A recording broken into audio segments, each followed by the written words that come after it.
ये प्यार मोहब्बत की सारी कहानियाँ किताबों में लिखी गई पढ़ने और पढ़ाने के लिए। ऐसा ही एगो लड़का लड़की से ये पनाह मोहब्बत कैले बा आ दिल टूटल बा लड़कावा के, तो लड़किया से कहता कैसे,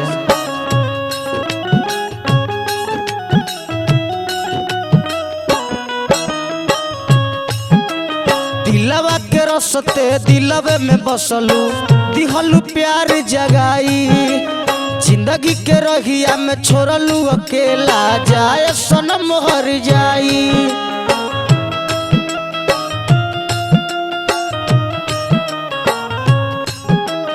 दिलवा के रसते दिलवे में बसलू दिहलू प्यार जगाई, जिंदगी के रहिया में छोड़लू अकेला जाए सनम हर जाई।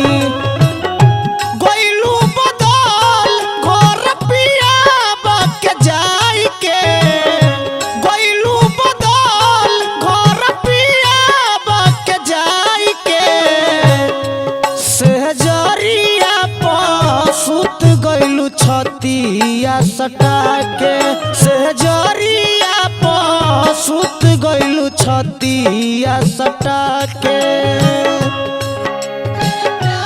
शीशे की तरह मेरे दिल को चकनाचूर कर दिया, यह गुनाह करके भी खुद को बेकसूर कर दिया।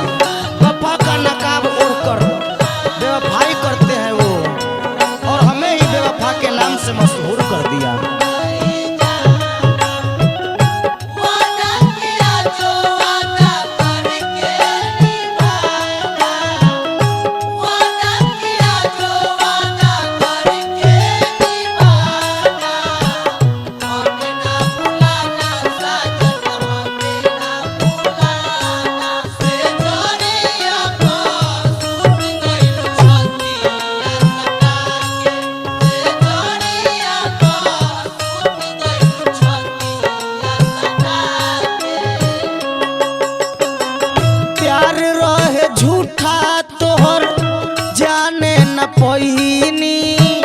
बेवफा सनम से काहे दिलवा लगईनी,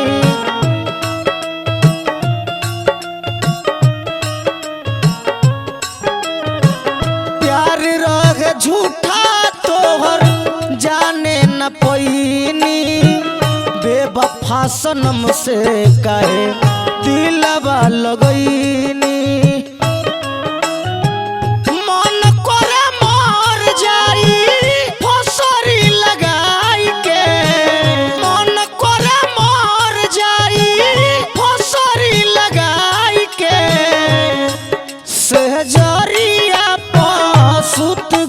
छतिया सटा के, सहजरिया पसुत गइलू छतिया सटा के।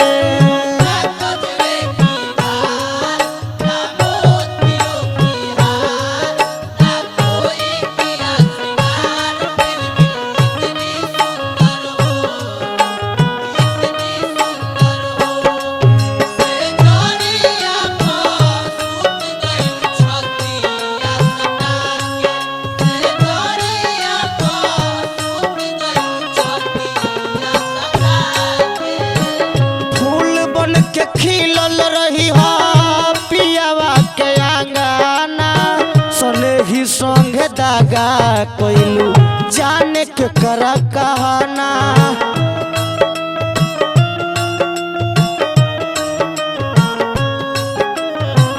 फूल बन के खिलल रही हो पियावा के आंगना, सने ही संगे दागा कोइलू जाने के करा कहना। खुश रही हो जान घर निसर संग बसाई के, खुश रही हो जान घर निसर संग बसाई के, सहजरिया पसुत गइलू छतिया सटा के, सहजरिया पसुत गइलू छतिया सटा के।